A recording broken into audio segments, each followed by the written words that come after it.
guarantee you, every one of you would be making, now this is outrageous. Why did this is one man, one vote? How come it's not one man, one vote? Cenk, you're just trying to change the subject and deflect. The point that I'm making is when you portray it as if it's not democratic because it's not popular vote. That's what the House is for. You're misrepresenting what's going on, and your viewers. I do not care that you say your viewers know. They do not know. All right. So Cenk has done it again. He's coined the mainstream media tagline that Trump is a threat to our democracy. And in many people's opinion, that is the Democratic Party referring to the democracy that they want to change our constitutional republic into. They're not saying that Trump is a threat to our constitutional republic. He is a threat to their goals, their end game, the thing that they want to turn us into, which is basically a kingdom ruled by a king that can tell every single state of our republic what they can and can't do, whereas Donald Trump is actually the opposite. He's been given multiple opportunities in the past to set federal mandates when instead he's actually allowed the states to function as it's written, as they should. And the mainstream media likes to use the phrase because it's a way that they can fearmonger people into conforming to the way that they want the future to look like by saying, look, he's a threat to your current way of life, when it's the exact opposite. And in this one, we're going to watch Cenk Uygur get into a pretty heated debate with Tim Pool and some of his cast there over just that topic. So let's get right into it. So there was a lot of talk from the right wing of, well, we're not a democracy, we're a republic. Screw democracy. We don't want democracy. Pete Hegseth, writing in his book about we should, gerrymander so badly that the Democrats never win again. But there's a bunch of Democrat books talking about packing the Supreme Court, and now we're going to have states. And I hate it. All right. And so I'm not a fan of democracy. I don't want democracy. See, there you go. So that's exactly what I'm worried about. That's why I'm not right-wing. What about our democratic republic? Because we're not a direct democracy. Like, do you mean our type of democracy as a republic or just in general? Liberal democracy is a general colloquial term we use for countries like the United States and our system of governance, and that's what I'm for. Democracy and this idea that majority rules doesn't make sense. As the famous saying goes, a democracy is two wolves and a lamb deciding on what's for lunch. A republic is a well-armed lamb contesting the vote. There has to be some chance for minority representation, and that's what we have in a constitutional republic with democratically elected representatives. So I like this. And so when I say democracy, if someone doesn't understand the blanket term of what democracy is, they assume you're saying, I want fascism or something, which is not the case. I want a system of guaranteed civil rights, a degree of free market, but I believe there should be government regulation to a certain degree. And I like how we have a system that balances the interests of the minority and the majority in different ways. It's not perfect. It's near impossible to do, but I think we have a great system here. I'm sorry, just to get this straight, you're against D.C. statehood, against Puerto Rican statehood, against adding states? No, because that would be a power play from the Democrats. No, it depends. So, like, D.C. and Puerto Rico happen to be more progressive, Democratic-leaning now. But if they were Republican-leaning, we could still have a conversation. Yeah, but you could see how Republicans think it's like an obvious partisan play where they're just trying to get 4 more senators. Yeah, but the Electoral College is obviously partisan horse crap at this point. It should be, fixed and amended. So that's why it's hard to take your arguments about democracy seriously when you're. Why? Because you don't care about democracy. You're willing to bring in that's new not states true and completely. At all. You're making outrageous. No, you're willing to completely. Points. You're willing to completely upset our electoral system and then stuff it with essentially 4 Democratic senators. No nonsense. Why are we even look? The original system of the Constitution is deeply flawed. So a tiny state like Wyoming gets 2 senators. A gigantic state like California gets 2 senators. But hold on. I want to finish the point. Let me just finish the point. Finish the point. But in order to fix that, or fix the Electoral College or anything else, you have to go through the process. I believe in the Constitution. So you want to call it a republic? You want to call it a democracy? I'm good with all of that as long as we don't end the Constitution, we don't end our democracy, we don't end our civil rights protected by the Bill of Rights, protected by the Constitution, etc. Then we can have arguments about, hey, do we admit Alaska and Hawaii? Well, Alaska's Republican, Hawaii's Democrat. Let's have that conversation. In my opinion, he's only saying that now because Republicans control the House, Republicans control the Senate, and Donald Trump, a Republican, is in the White House, right, as the president. To admit D.C. or Puerto Rico, etc. That's not anti-democratic. That's just a normal political conversation. I agree. So just the way that you frame the argument about state senators and stuff like that implies that the number of people in the state matters. Yes, it doesn't matter. It absolutely democracy doesn't matters. because Well, that's not how in the Constitution. No, but it doesn't matter because it's not about democracy with that. The senators are supposed to represent the interest of the states, not of the people. The House represent the people. This is something that you absolutely know. And so I know. so the fact that you I don't believe it. I think it's a terrible system. that's well. I think it's a then great you're solution. then you're I think then the Senate is a terrible system. then that's I think that's completely absurd. It doesn't But that's- matter. I'm not going to win on that. Okay. No, but look, I'll tell you this. No, but the fact of the matter is, your viewers don't know. They don't understand that the states are supposed to be represented by the senators. And when you of course they understand that. no, they don't. Not It's when you, elementary civics. We that all does know it. not- We just no, don't agree. no, and I no, guarantee no, you, if they it was don't. flipped, you'd go They nuts. don't. They if we had don't tiny know little that. Wyoming that had the same Stop amount trying to of change votes the as Texas, subject. and Stop but trying to there was, no, because Hold on, Florida hold on, has all right. There's Rhode Island. and yeah, no, Florida I'm has with this- you. But if there was more blue states that were tiny, and Ohio's giant red states, Ohio's the the reverse fifth of what we have most now, popular state, and I it's a red guarantee you, state. every one of you would be you're- making, now this you're is just- outrageous. you're just trying to Why change did this the is subject one and man, deflect. one You're vote? How just come trying- it's not one man, one vote? Jake, you're All right. just trying to change the subject and deflect. The point that I'm making is when you portray it as if it's not democratic because it's not popular vote. That's what the House is for. You're misrepresenting what's going on, and your viewers. I'm not I do not misrepresenting. Okay, care all right. that you say your Right, viewers right. know. We- They we- do not know. All right, so you That's made the point. I would civics say in this. eighth grade. Here's the problem: is the 17th Amendment, because Cenk is not necessary. Or if Cenk's view is that the senators are representing the people, that's not wrong since the 17th. It used to be that your state legislatures would appoint people to represent the state's interests, and then we changed it in the early 1900s. I think that's a mistake. I think states should have representation. I'll tell you exactly why. Cenk, do you know about?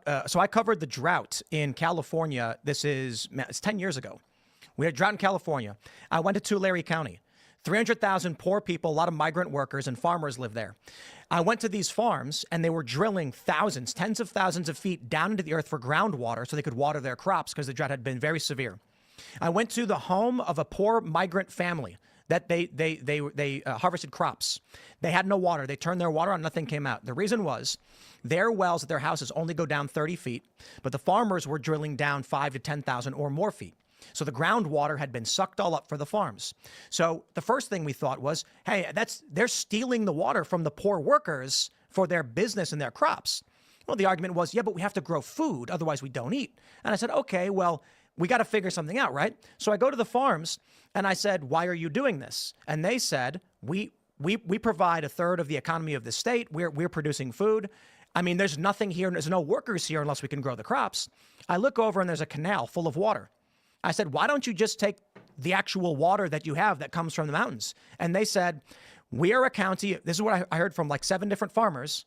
We're a county of 300,000 people. We voted to keep our water. And the cities like San Diego and Carlsbad with golf courses outvoted us. So we went to Carlsbad and we saw golf courses getting watered. They actually, the people who lived there came out and said, we refuse to have brown lawns. We should have the right to water our lawns. Across the street from a golf course with watered green grass was poor migrant workers with no water.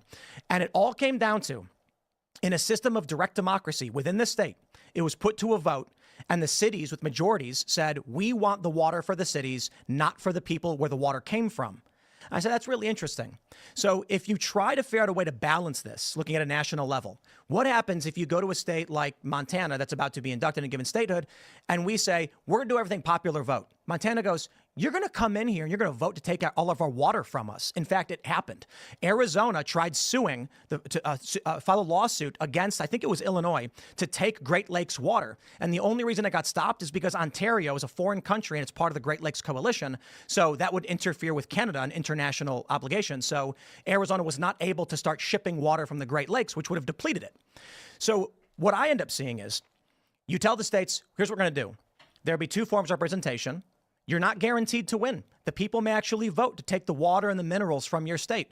But we'll create two systems. One, you're a small state, you'll get one at-large representative, but you'll have two senators. Every state gets two senators, and the Senate will be your competing voice, so there'll be some minority representation. Lest we see what happens inside of California, where 2 million people living in an urban center, put it up to a vote. We 2 million outweigh the 300,000. We take all their water, and they did. And those people didn't have any water. So I don't think there's a perfect solution for it, but I think something there works. So, Tim, I could show you thousands of examples where people get outvoted and it feels like an injustice, and it feels I get outvoted all the time, right? And so it is what it is, and that's not a reason to take down democracy. So what I'm worried about is this dangerous talk of, well, some people don't like what the government concluded, so maybe we shouldn't do majority rule. Maybe we should just let and if I reverse it and I go, okay, maybe we shouldn't do majority rule. You know what? Maybe the Democrats just should rule forever because they're kinder, they're nicer, right? Let me just ask you. Of course, we're not going to agree to that, right? I hope you're not going to agree to that. Let me just. So why would I want the Republicans to? And every single time, people go back to, yeah, but the Republicans should be. Well, let me ask you one clarifying question. In your view, for democracy, then, would it be acceptable for a major city to vote to take the water away from poor workers? So it depends on the context, Tim. So like just the context. No, for example, the way that California was built in the first place is they brought the water from Northern California to Southern California. Now, in that time, there was enormous corruption. It was a long time ago. And the guy who owned the LA Times is the guy who did the corruption, got profited off of it. But it brought water down to Los Angeles and created one of the greatest cities in the world. Let's be real here, Cenk. The simple, honest answer is no, right? Big cities should not be able to vote water rights away from small towns. What are you talking about, dude? I don't care how big and how great you think Los Angeles is. It just makes no sense to me that he would even have this position, other than the fact that I'm aware that these woke Democrat pundits, you know, he claims to be a populist, but he is a very heavy, far left-leaning populist, and he's not willing to meet in the middle. It's just an example of the hypocrisy and the lack of principles and the unwillingness to work with the other side. So did that water at some point, was it somewhere else in California? It was. Did the people that had all of the water wanted to go down to LA? Probably not. Did they get out? You know, in that case, they were outmaneuvered. But if they were outvoted, I get it. I get why. At the same time, that doesn't mean you leave them high and dry. It doesn't mean that you say, I don't care about you because I just took your water. Who cares? No, you have to compensate them. You have to do all these things. You have to work together. And you're right at your core. I'm sorry, but that's just crazy. The big city can vote away the small town's rights to water, and then, oh, we can't leave them high and dry, so we'll give them a little bit of their own water back. Oh, man, what a bunch of nonsense and what a bunch of waste. Core of saying democracy, but you need civil rights protection. Civil rights doesn't mean for, you know, racial minorities. It means for all of us, for right.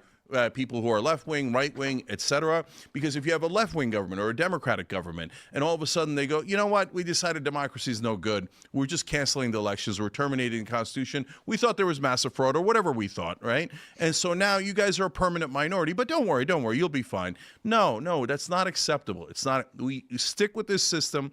But again, I'm not as worried about it today because Trump won the popular vote. I was very worried about it when the Republicans kept losing the popular vote and they started talking against democracy. And so that was awfully convenient as you guys lose national vote after national vote after national vote. You go, maybe we don't do democracy. No. Don't mess around with that. Now he won the popular vote. Great. Then he won it. No problem. So once again, when these Democratic pundits, the Democratic Party itself even talks about threat to democracy and you guys don't like democracy and democracy this and whatever, I'm so tired of hearing it. They're not talking about our constitutional republic. They're talking about their vision, their version of what our country should be. And it's funny to me because they act like Donald Trump is this fascist dictator and everything like that. But Donald Trump restrained himself whenever he was president the first time. And all these Democratic pundits and even some of the people on the right were saying that he should send in the National Guard and stop the Chaz Chop and stop some of these Summer of Love riots and stuff like that. And Donald Trump didn't. He allowed the states to function as they should. When the reality is the Democrats want a federal dictator. They want a king. They want somebody that's going to rule with an iron fist from the top and make blanket rules that apply to every single state. which that's not how a constitutional republic works or functions. So their version of democracy is the opposite of a constitutional republic. And I understand there is a little bit of intermingling with democracy into our system. And Cenk hates the fact that Donald Trump won the popular vote, because right now he would be saying something like Donald Trump might have won the college electoral vote, and that's something that we need to address. But the reality is the majority of the people voted for Kamala Harris.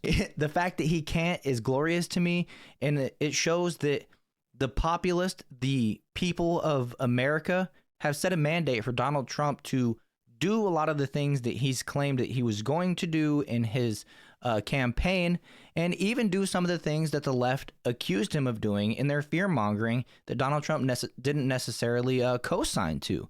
Just because that's the news, that's the information that's been out there, and people made their decision based on all that news and information. So, and I'm looking forward to it. So anyways, I think I'll wrap it up right there. I hope you guys enjoyed this one. If you did, if you're an America First type individual, you're in the right place. So make sure you hit that like button, subscribe to the channel, and share this video. That's what helps me out the most. Also, I'd like to let you know that I do go live every Wednesday and Saturday at 6 p.m. Eastern Time with the Jar Openers podcast. So make sure you check that out. We have a Discord link in the description below. But if I don't see you there, hopefully I'll see you guys in this next video. You're not going to want to miss it.